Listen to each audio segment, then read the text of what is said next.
The courtroom falls silent as a confident yet humble black woman named Ms. Olivia Carter, a dedicated teacher, stands before a cold, dismissive judge.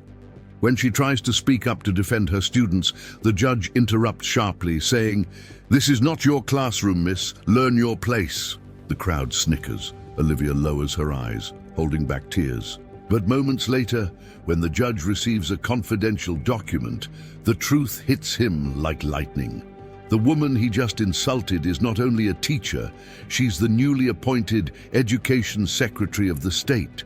The judge's arrogance turns to panic.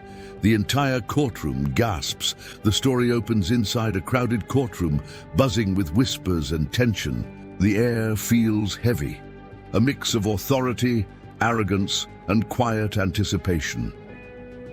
At the center of it all stands Ms. Olivia Carter, a calm, graceful black woman in her early 40s, wearing a neatly pressed but modest blazer.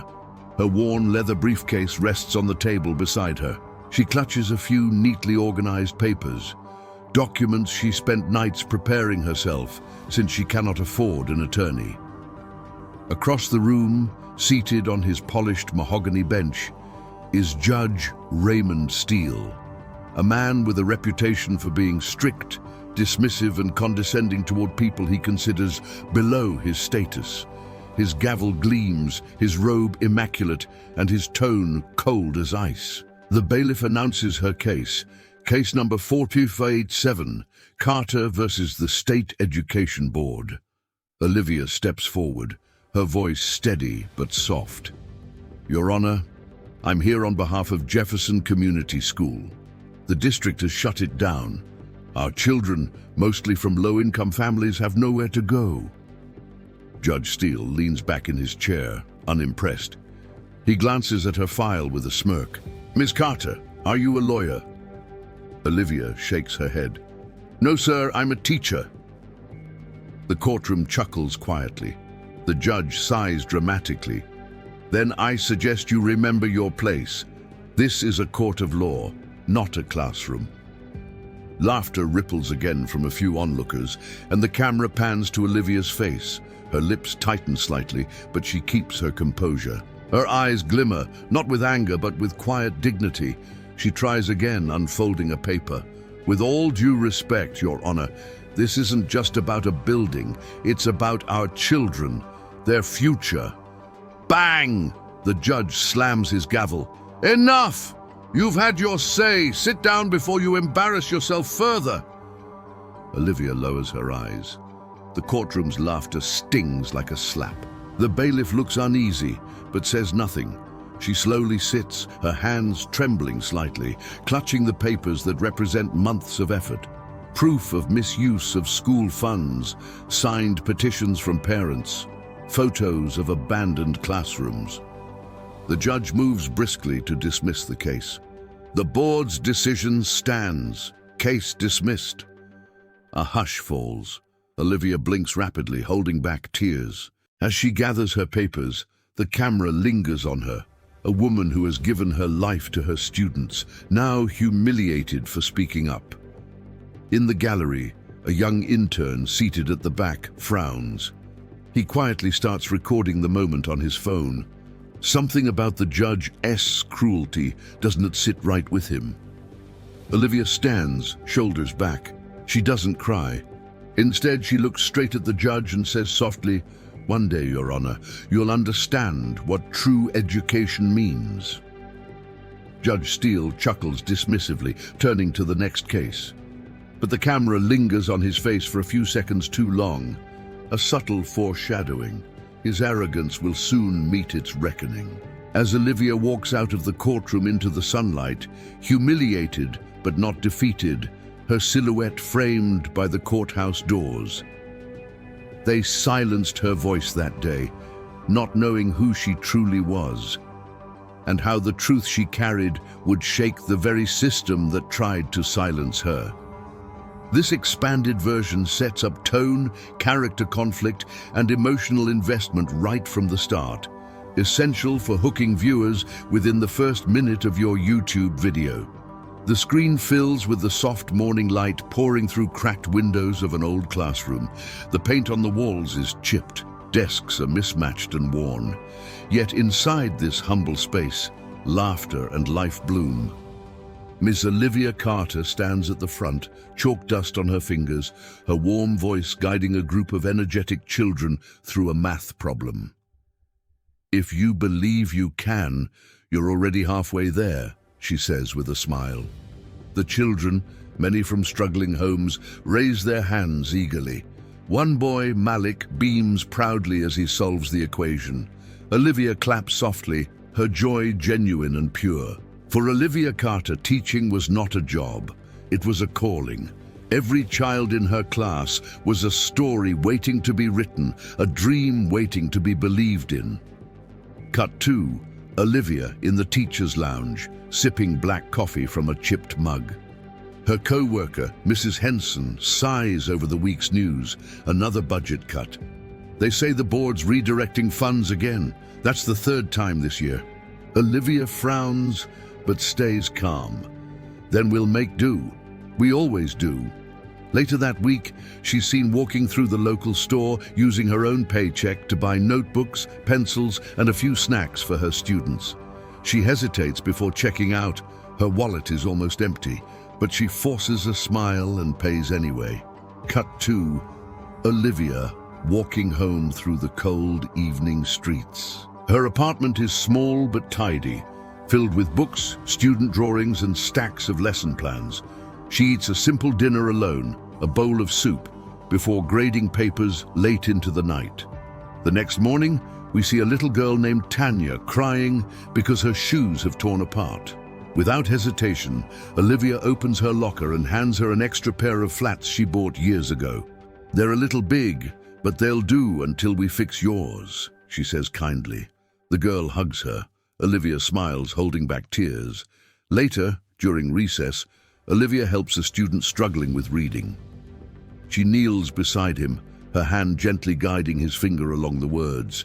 "You're not slow, Marcus. You just need time, and I've got plenty to give." Her patience and love are magnetic. Even the toughest kids begin to trust her. One day, Olivia receives an email from the school board. The message is short and cruelly formal. Effective immediately, Jefferson Community School will be closed due to budget restructuring. Staff are advised to seek placement elsewhere. Her hands tremble as she reads it. She looks around at her students, innocent faces laughing, unaware that their school is about to vanish. She calls an emergency staff meeting. Teachers cry, parents protest. Olivia stands strong. "They can't just take this away from our children. This school is their only hope." The community rallies behind her. They start a petition. Olivia knocks on doors, gathers signatures, and even meets with the local education officer. But no one listens. One official sneers, "Miss Carter, it's not personal. The funds are needed for districts with higher test scores." Olivia replies firmly, "So you punish children for being poor?" Her words hang heavy in the air. Rain pours as Olivia sits alone in her car outside the locked school gates. Through the windshield, she watches her students leave for the last time, their backpacks swinging as they wave goodbye. Tears fill her eyes. Her school, her life's work, is gone. But then she looks at a small handmade card on the dashboard drawn by Malik, one of her students. It says, "Thank you for believing in me, Ms. Carter." She clutches it to her chest and whispers, "If no one else fights for them, I will." The music swells, a soft, emotional piano melody. She straightens up, wipes her tears, and begins gathering all the documents she's collected over the years. Invoices, memos, missing fund records, photos of deteriorating classrooms. She places them in her briefcase. The determination in her eyes is fierce. She was just a teacher to them, but Olivia Carter was about to become something far greater, the voice of every child who had ever been silenced. As the screen transitions back to the courthouse steps, Olivia walking in, briefcase in hand, ready to face the judge. The next day dawns grey and heavy. A drizzle coats the city streets as Olivia Carter walks toward the courthouse, clutching her worn briefcase close to her chest. Her face is calm, but her eyes burn with quiet fire. Inside, the courtroom is even more crowded than before. Word has spread about the teacher who dared to challenge the system.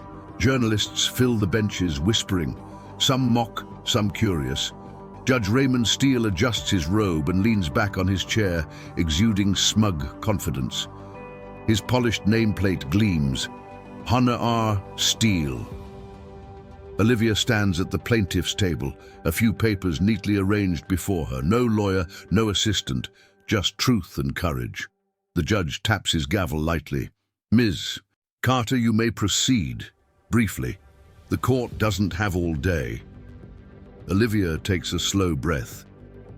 Your Honor, I have collected evidence showing that Jefferson Community School's closure wasn't due to low performance, but due to diverted funds, money meant for poor districts that was redirected to schools already wealthy. She holds up a file of documents. The rustle of paper echoes through the silent room. Judge Steele smirks. And where exactly did you get these so-called documents? You're not an investigator, are you? No, Your Honor, Olivia replies calmly.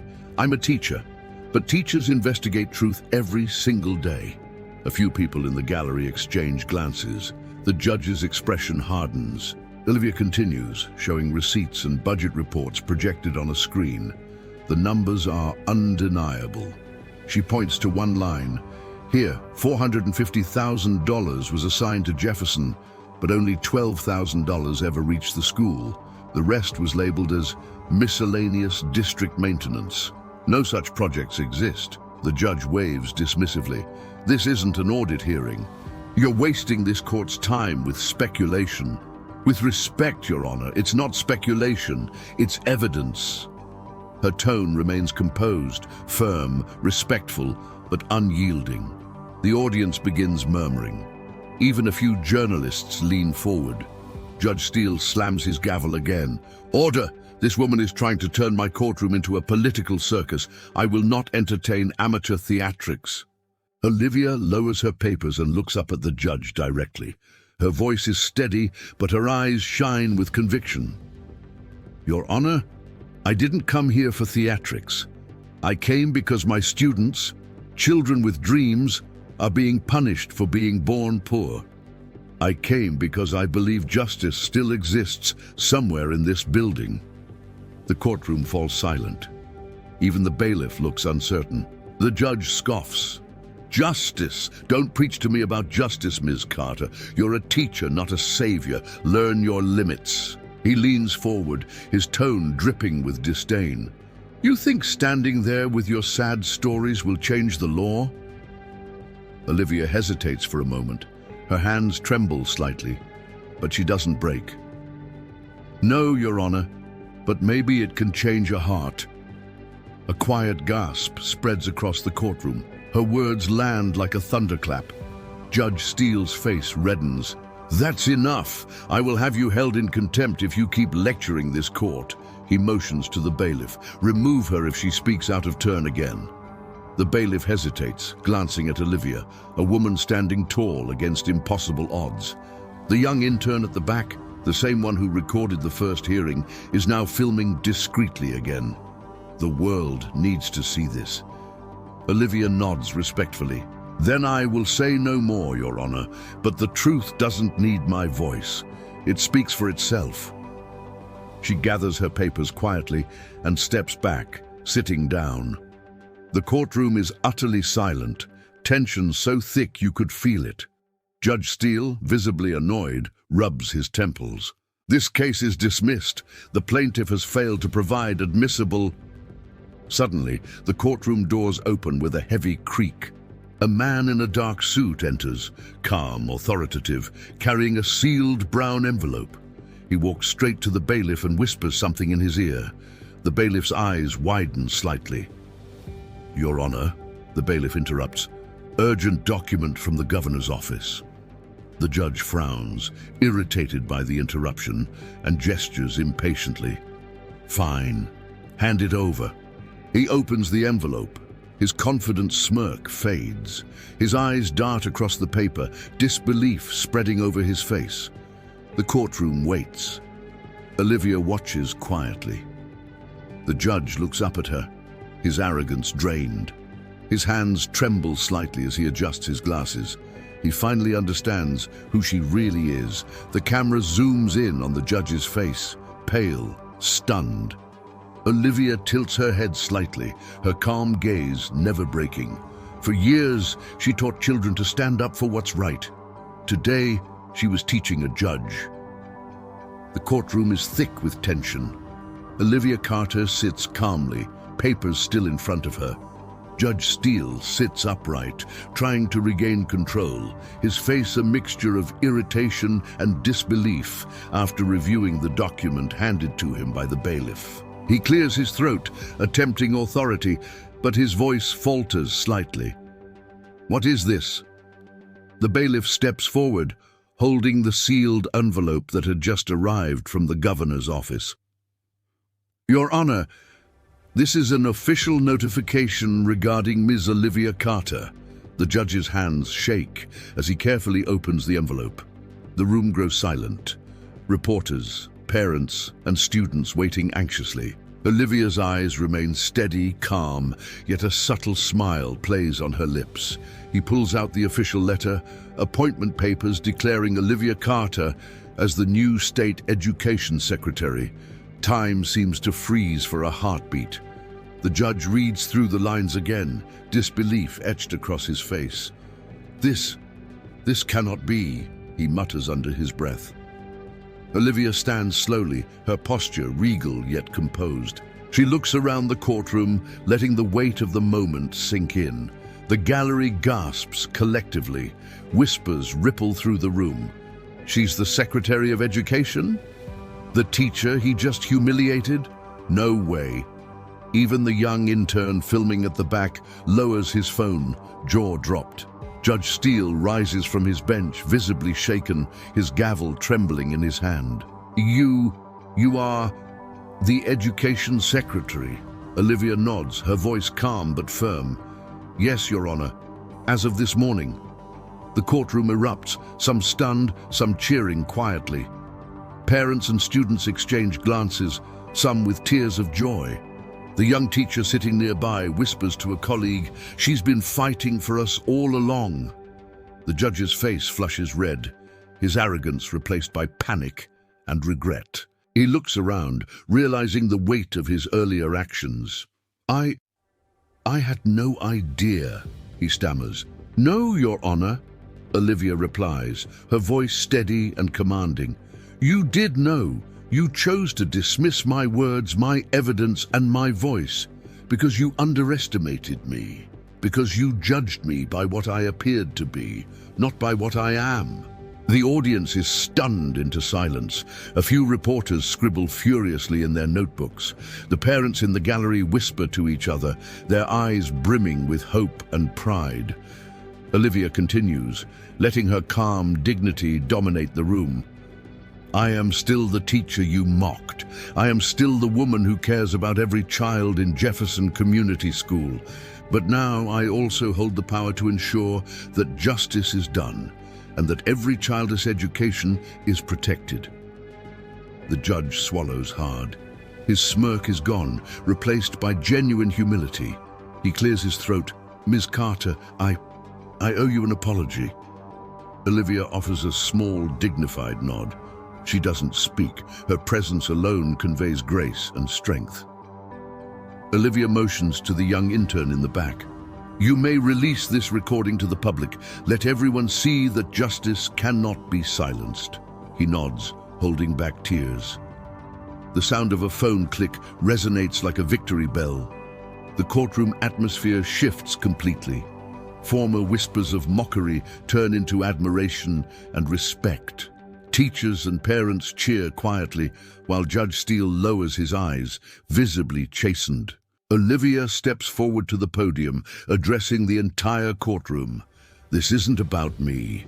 It's about every child who deserves a fair chance, every teacher who works tirelessly, and every person who believes that standing up for what is right can make a difference. Her calm authority fills the room. The once arrogant judge now looks on, silent and humbled. The camera pans over the gallery, parents nodding with tears in their eyes, students whispering excitedly about the woman who fought for them, teachers exchanging hopeful glances. Olivia turns to face the judge one last time. Let this be a lesson. Never underestimate a teacher's power. We build the future even when no one notices. The music swells, a soft, emotional piano melody, as Olivia gathers her documents and walks out of the courtroom with dignity. She was silenced once, but the truth always finds a way, and sometimes it comes from the most unexpected place. The courtroom is alive with hushed murmurs. Olivia Carter stands tall, the weight of her new authority evident in her calm yet commanding posture.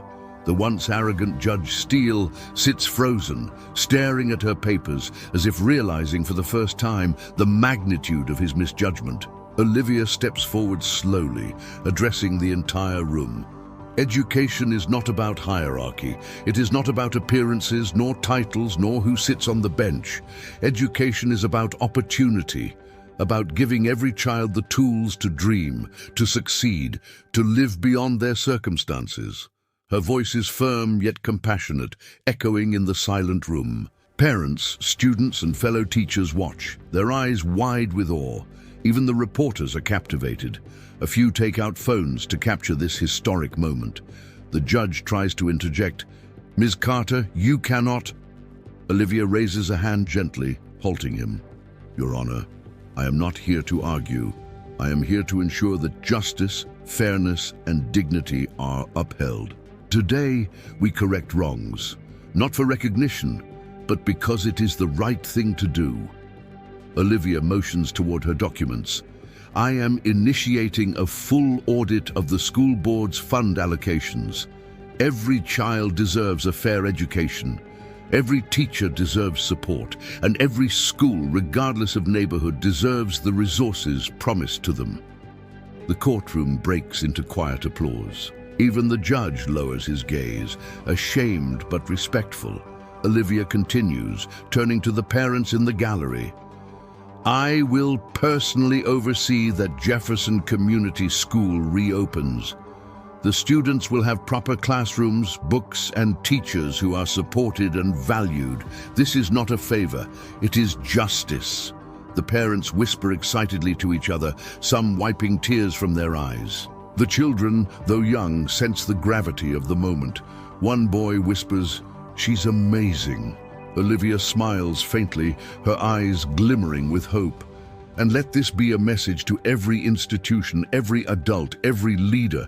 Underestimating a teacher is a mistake you cannot afford to make. Because we teach the future. We shape tomorrow. Judge Steele, once proud and dismissive, now stands slowly. His voice shakes as he addresses Olivia. "Ms. Carter, I apologize. I was wrong to silence you. I see now that your voice carries authority far beyond my understanding."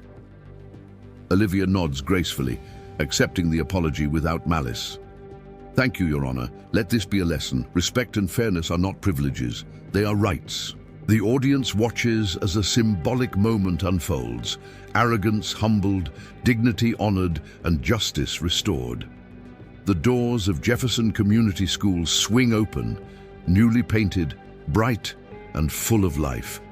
Children run toward the entrance, backpacks bouncing, laughter echoing across the playground. Parents follow behind, some taking pictures, others hugging teachers in relief and gratitude. Olivia Carter walks through the gates, her new role as Education Secretary evident not in her attire, but in her confidence, poise, and unwavering kindness.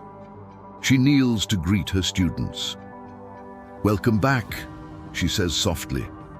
The children swarm around her, hugging her, showing drawings they made, each one a thank you. Olivia's eyes shimmer with tears she refuses to hide. The local news broadcasts the story. Teacher turned education secretary saves Jefferson Community School. Teachers across the city are inspired. Parents are empowered. Students feel seen. Even the most disheartened community members begin to believe change is possible. Judge Steele, watching from his chambers, sends a handwritten letter of apology, acknowledging his arrogance and pledging to uphold fairness in his courtroom. Olivia steps outside the school at sunset, looking out over the playground.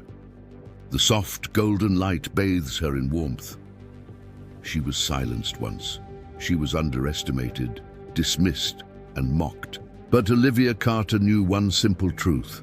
Courage, dignity, and persistence can change lives. One child, one teacher, one school at a time. A child runs up to her, holding a handmade card. "Thank you for never giving up on us." Olivia takes the card, her hands trembling. She looks up at the sky, a quiet smile on her lips. No child should ever be unheard, and no teacher should ever be underestimated. Sometimes the most powerful people in the world are not those in suits, but those in classrooms. A single act of courage, a single voice speaking truth, can transform injustice into hope. Never underestimate the teachers. They don't just teach lessons, they shape the future.